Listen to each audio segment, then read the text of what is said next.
expérience me permet de dire aujourd'hui que c'est quand même grâce à la physique quantique que j'ai compris l'importance du système immunitaire et le lien avec le corps électromagnétique. La mia esperienza mi permette oggi di dire che grazie alla fisica quantistica che ho capito l'importanza del sistema immunitario in collegamento con il corpo elettromagnetico. Sì. Pour moi, la physique quantique appliquée à la médecine et à la biologie Per me la fisica quantistica applicata alla medicina e alla biologia donne la possibilité à notre médecine classique, allopathique, essentiellement occidentale, de franchir ce pont pour la compréhension de ce qu'est le corps énergie. e la fisica quantistica secondo me dà la possibilità alla nostra medicina convenzionale allopatica occidentale di raggiungere questa nuova scienza e questa nuova medicina per la comprensione del corpo energetico dell'uomo. Voilà, et de rejoindre finalement la compréhension qu'a la médecine chinoise du corps humain, mais depuis 5000 ans, hein, qui est en lien avec l'univers et avec notre Terre. E potrebbe così raggiungere le conoscenze cinesi che ci sono in Cina da 5000 anni, sia questo collegamento con la Terra e con l'universo. Voilà, merci. Grazie.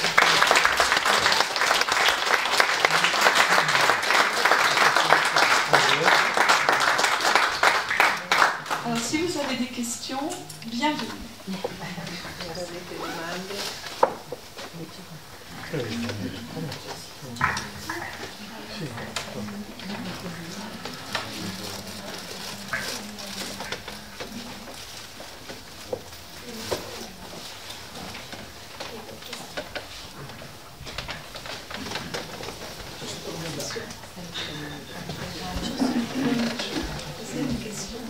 Ci sono domande tra di voi?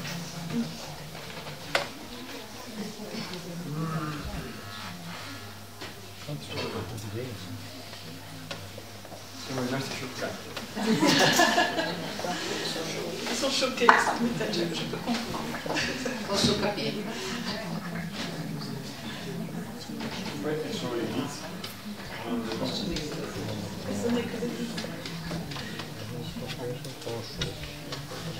Qu'est-ce que vous avez prévu de faire comme ça? Vous avez échangé avec ces Improvvisate, qualcosa di quando. Abbiamo un po' di domande. Io avrei una domanda. Se lei ha riscontrato con la medicina ayurvedica anche qualcosa di simile, come la medicina cinese, come origine, se l'ayurveda ha anche un approccio simile. Oui, en fait, si peut-être vous avez lu le livre de Deepak Chopra, Forse ha letto il libro di Deepak Chopra. c'est lui qui a initié il y a longtemps, hein, c'était il y a 20 ans, qui a écrit le premier là-dessus. Il a écrit un livre qui était un best-seller à l'époque, qui s'appelait Le corps quantique. Che ha scritto 20 anni fa un libro che è stato un best-seller che si chiamava Il corpo quantico. Et ce livre faisait vraiment le lien avec ce que je vous disais, parce que dans un passage, il dit que dans la médecine ayurvédique, les thérapies par les sons sont les seules qui peuvent traiter au niveau de l'ADN. E si collegava molto bene con la medicina cinese perché diceva che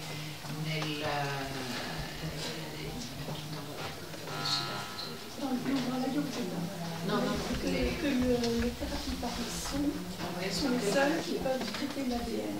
Voilà, l'ADN, non, poi maladie, avevo capito l'ADN, invece si tratta del DNA. Le terapie con i suoni sono le uniche che possono trattare il DNA. Et en fait, il travaille maintenant avec un physicien quantique qui s'appelle Lothar Schäfer. Io lavoro adesso con un fisico quantico che si chiama Lothar Schäfer, qui va sortir un livre, il va faire une tournée en Europe et on va organiser à Paris une rencontre avec Lothar Schaeffer. En fait, un des questionnements qu'on a le plus aujourd'hui, c'est comment finalement intégrer cette compréhension de la physique quantique, de cette notion de corps, énergie, lumière, son, vibration, comment le faire, le mettre en application dans notre vie au quotidien. E la domanda che si pone oggi, e questo ricercatore verrà a Parigi tra poco, è come mettere in opera, mettere in relazione questa fisica quantistica con la nostra vita quotidiana. Et donc c'est un questionnement qu'on commence à avoir, et donc Deepak Chopra travaille avec lui sur cet aspect. Et Deepak Chopra lavora con lui su questo aspetto. Et on va organiser à Paris au mois d'octobre à l'UNESCO une grande conférence avec tous les physiciens quantiques actuels sur le thème.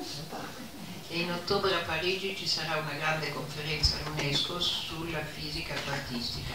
Biologie et conscience. Biologia e coscienza. Voilà, ça paraît être très très important maintenant parce que ça ouvre des potentialités extraordinaires.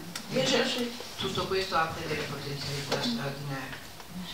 D'ailleurs, j'ai une de mes amies qui est là, qui s'appelle Galina, qui revient de Russie. Ho una mia amica che è qua, che si chiama Galina, che torna dalla Russia. Et qui a vécu des choses extraordinaires. J'aimerais bien qu'elle nous parle de son vécu, parce qu'on échange beaucoup. Et moi, j'ai l'aspect scientifique, mais elle a un autre aspect. Je crois que ce serait bien que tu nous parles. E Galina ha vissuto delle cose straordinarie. Io parlo di teoria e lei può parlare di un vissuto e mi piacerebbe che lo facesse. Tu veux le micro?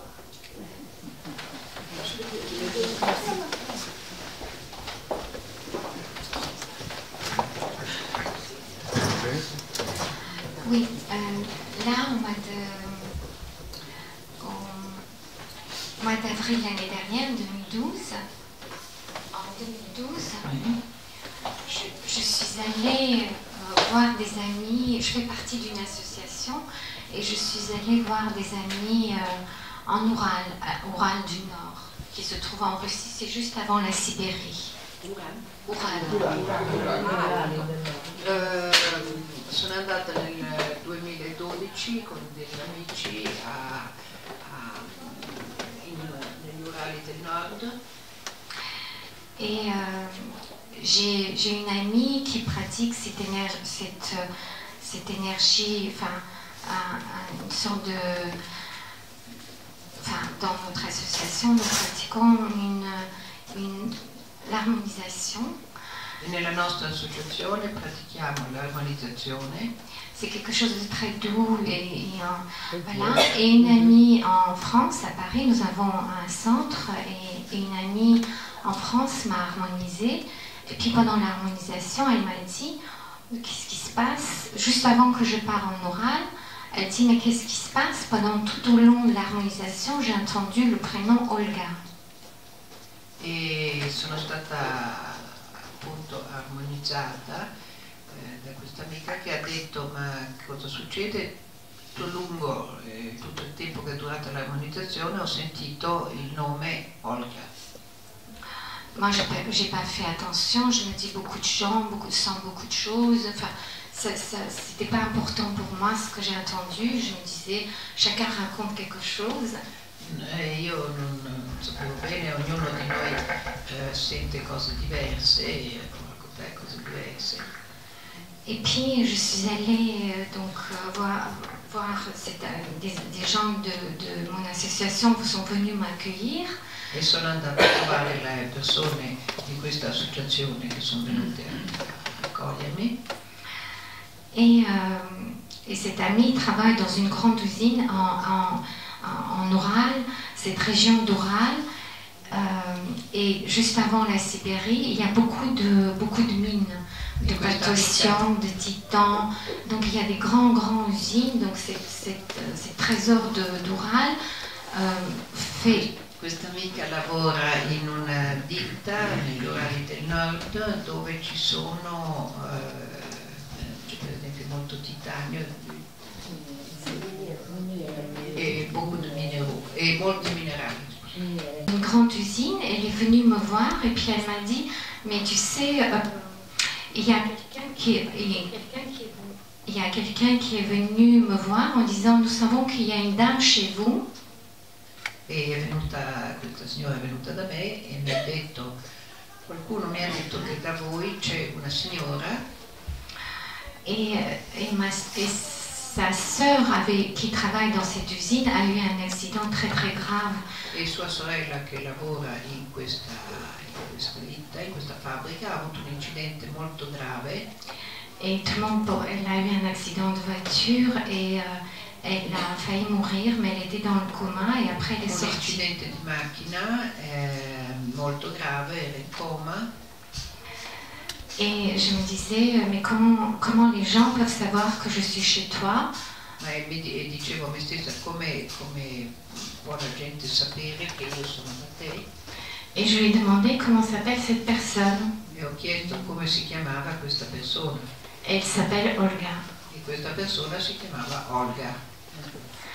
Et moi je ne comprenais pas comment elle pouvait savoir que moi-même je ne savais pas que si j'allais là-bas. Donc io non riuscivo a capire come lei poteva sapere questa cosa. Et donc quand je suis revenue, j'ai demandé à Béatrice de m'expliquer qu'est-ce qui se passe, comment les gens peuvent pouvoir capter les énergies, les informations, comme dit Béatrice. Ho chiesto, tornando a Beatrice, come fa la gente a captare delle informazioni. Voilà, c'est tout ce que je voulais dire. Et j'ai des histoires comme ça énormément avec les Russes. E ho avuto delle storie così, una quantità di storie di questo tipo con i russi. J'ai compris en parlant avec Béatrice que comme si c'était la prédiction de Fatima, que c'est une conversion de la Russie. E ho capito, ho messo questo in relazione, parlandone anche con Beatrice, in relazione con la predizione di Fatima, ossia la conversione dei russi. Ils ont une sensibilité exceptionnelle, ils captent tout. E effettivamente è gente che capta tutto. Merci.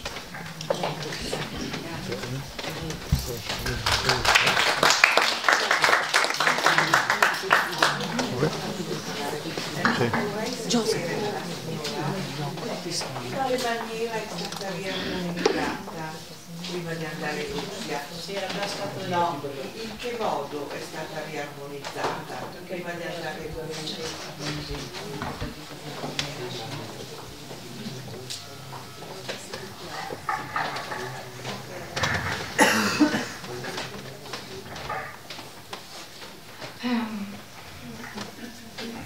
C'est-à-dire, comment j'harmonise? L'harmonisation, c'est une prière.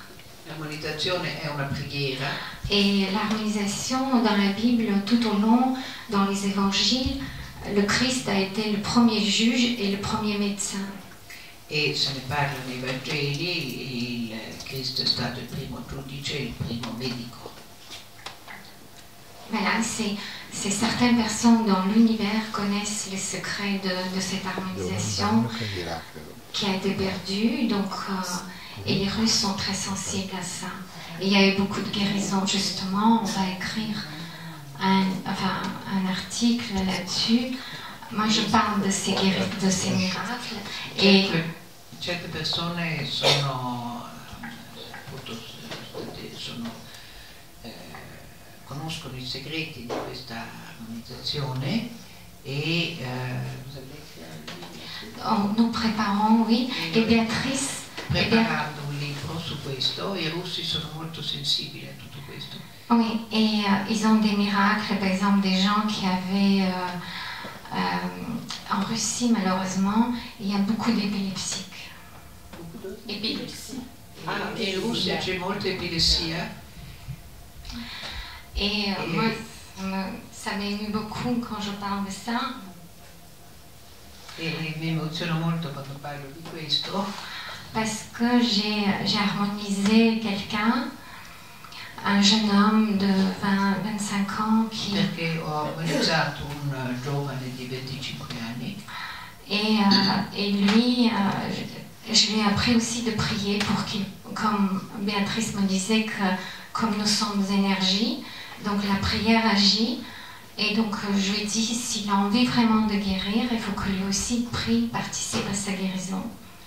E gli ho anche insegnato la preghiera, preghiera energia. Gli ho detto, se vuoi guarire devi anche pregare. La prière de Notre Père, je vous salue Marie. La preghiera il Padre Nostro e l'Ave Maria. Et parce que, vous savez, l'épilepsie, ça peut arriver n'importe quand. Il peut être... il était toujours en panique, ça peut arriver n'importe comment, n'importe quel temps. Una crisi epilettica può avvenire in qualsiasi momento e lui era quindi sempre preso dal panico, per paura di questa crisi. Et donc je l'ai harmonisé 4 fois. E l'ho armonizzato, combien de fois? 4 volte. Et lui m'a dit, après l'harmonisation, j'allais partir, j'allais revenir pour la France. Et il m'a dit, vous savez madame, ça fait... E stavo partendo per la Francia e lui mi ha detto, sa signora, vous m'avez guéri alors que j'ai dépensé une fortune à voir les médecins qui ne comprenaient rien à ma maladie. lei mi ha guarito mentre ho speso una fortuna con dei medici che non avevano mai capito niente della mia malattia. Et vous, après 4 harmonisations, vous m'avez guéri. E lei dopo 4 armonizzazioni mi ha guarito. Et non seulement vous m'avez guéri, mais j'ai retrouvé la joie de vivre. E non solo mi ha guarito, ma ho ritrovato la gioia di vivere. Et tout le monde me demandait comment ça se fait que cette fois-ci on a vu tellement de miracles. E tutti mi hanno chiesto come mai abbiamo visto tanti miracoli. Et moi je disais, je suis comme vous, je suis la première à être étonnée. E io rispondevo, io sono come voi, sono la prima a essere stupita. Merci. Grazie.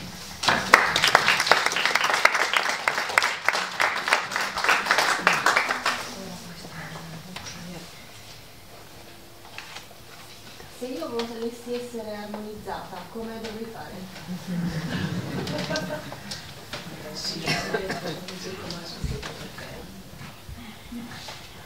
La risposta è semplice. Facciamo venire al nostro centro, che è Via Varese 8, il centro di invito alla vita, e può chiedere un appuntamento e non pone nessun problema, le daremo. Come si chiama il centro? Invito alla vita, invitation à la vie, invito alla vita. Se non sbaglio è tutto gratuito. È tutto gratuito, di solito si fa una piccola offerta per armonizzazione, come in qualsiasi altro tipo di cosa, perché abbiamo questo bel centro piccolino, molto carino e molto armonioso, e quindi si fa una piccola offerta così Per mantenere il centro. esatto, per mantenere il centro. C'è una vita semplicemente così. Ecco,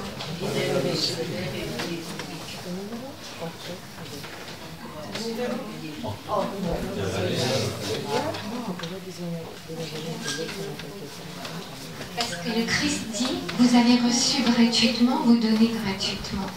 in quel caso avete ricevuto gratuitamente e date gratuitamente, ognuno dà quello che può.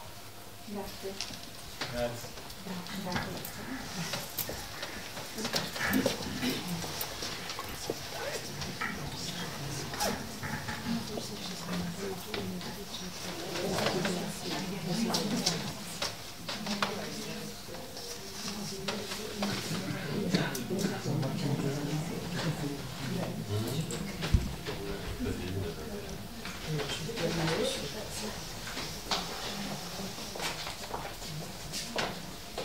Volevo chiedere, questo centro è a Milano?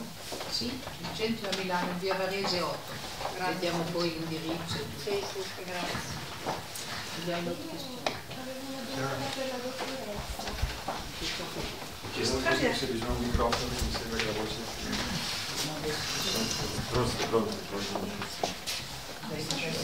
No, ma alzo la voce. Sì. Ah, sì? Se mi sentite chiedere se il dottor Benvenuto o il dottor Montagnier hanno stabilito una casistica sulle frequenze che vanno a lavorare sugli organi del corpo umano, perché di alcune frequenze sono a conoscenza, perché in musicoterapia si usano, ma non è facile essere certi da un punto di vista scientifico quanti e quali e per quali in tutti gli organi. Lei c'è un musicoterapia? Sì, sì.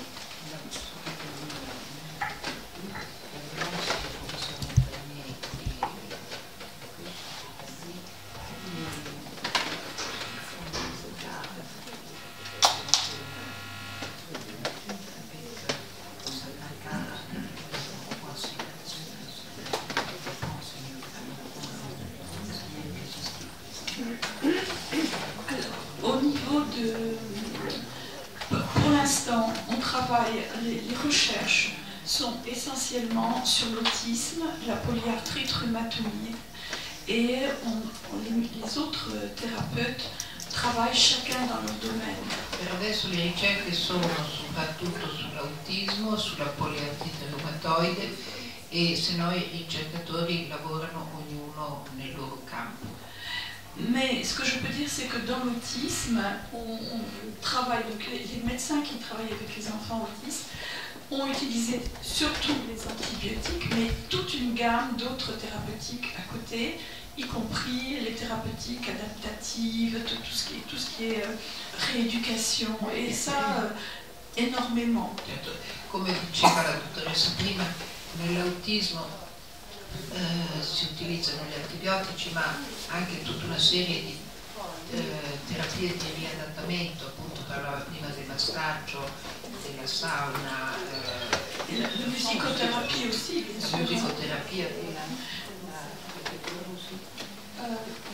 Ça, je ne sais pas. Mais il y a toute une gamme de rééducation de l'enfant qui fait intervenir tous ces domaines-là. C'è tutta una gamma di rieducazione che fa intervenire questi vari campi. Et on ne peut pas dire que c'est uniquement les antibiotiques, ça c'est sûr. Il y a un énorme travail qui est fait par les personnes qui les rééduquent aussi. Non si può dire che sono solo gli antibiotici, viene fatto un enorme lavoro appunto in tutti questi vari campi che la protezione degli antibiotici. Et la nutrition aussi est très très importante. Si on supprime le lait et si on supprime le gluten, les enfants en général repartent très très vite. Anche l'alimentazione è molto importante. Se si sopprime il latte e il glutine, i bambini parlano di nuovo molto in fretta. Et on supprime aussi le soja et le maïs. E anche la soia e il mais. C'est une intrication, c'est l'ensemble. C'est pour ça que je préfère parler de médecine intégrative, parce que c'est beaucoup plus juste. On ne fait pas appel que à des antibiotiques.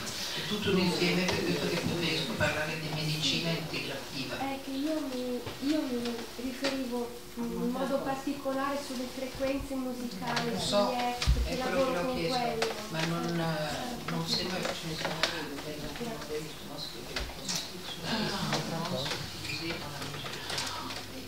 En fait, c'est intéressant ce que vous dites, parce que c'est... È interessante la sua domanda perché... Parce qu'aujourd'hui, on est même en train de se demander si, au lieu de donner des antibiotiques, on ne ferait pas mieux de faire carrément des thérapies électromagnétiques adaptées à chaque germe. Si domanda oggi se al posto degli antibiotici forse non potrebbe essere utile di fare unicamente delle terapie elettromagnetiche.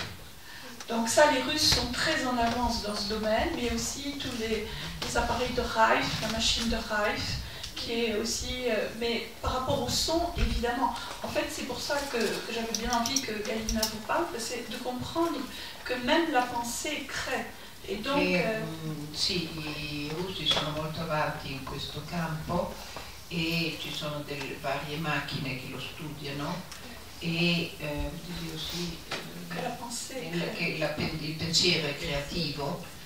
Et donc au jour d'aujourd'hui, on est peut-être à un moment donné de mutation où finalement on est parti sur la notion que le corps était une matière. E siamo in un momento di mutazione in cui si è scoperto che il corpo è una materia. Et en fait, on est aussi énergie. Ma si è appunto scoperto recentemente che siamo anche energia e non solo materia. Vibration, lumière. Suono, vibrazione, luce.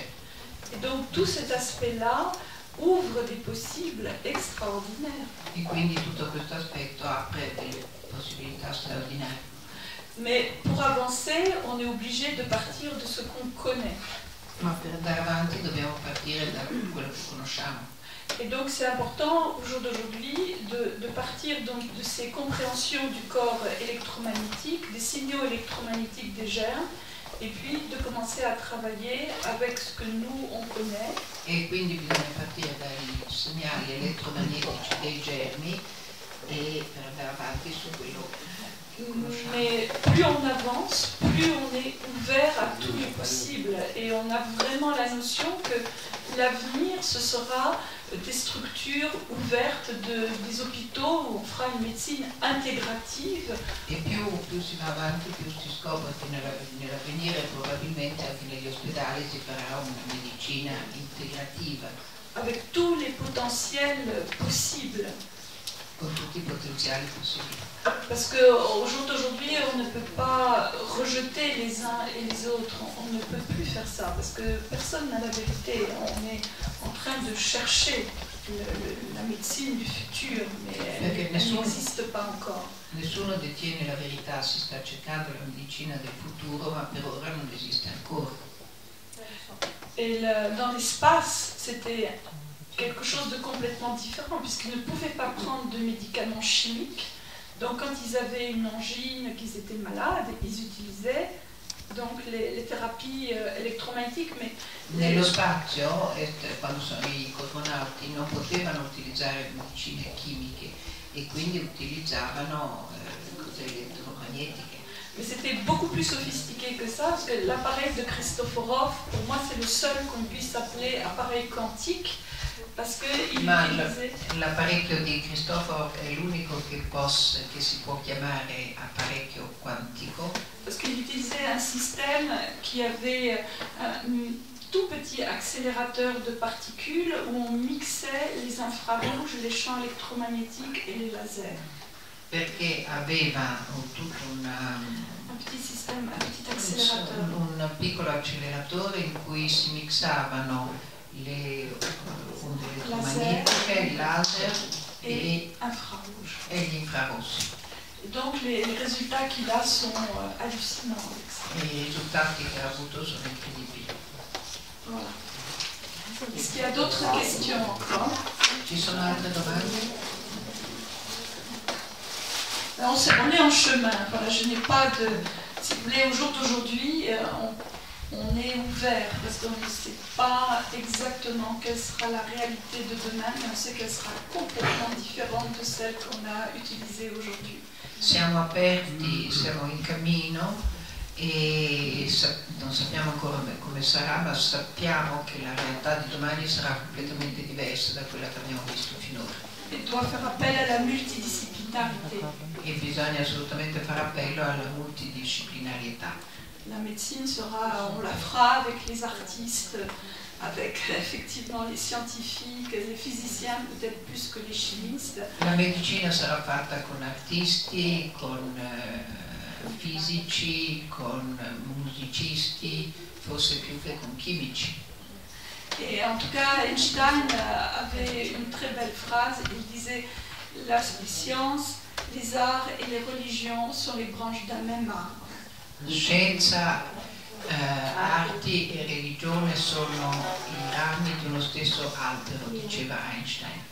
Et il disait aussi une très jolie phrase, il écrivait à Freud un jour. E scrivendo a Freud un giorno scriveva: il lui disait, je ne suis pas du tout un homme religieux.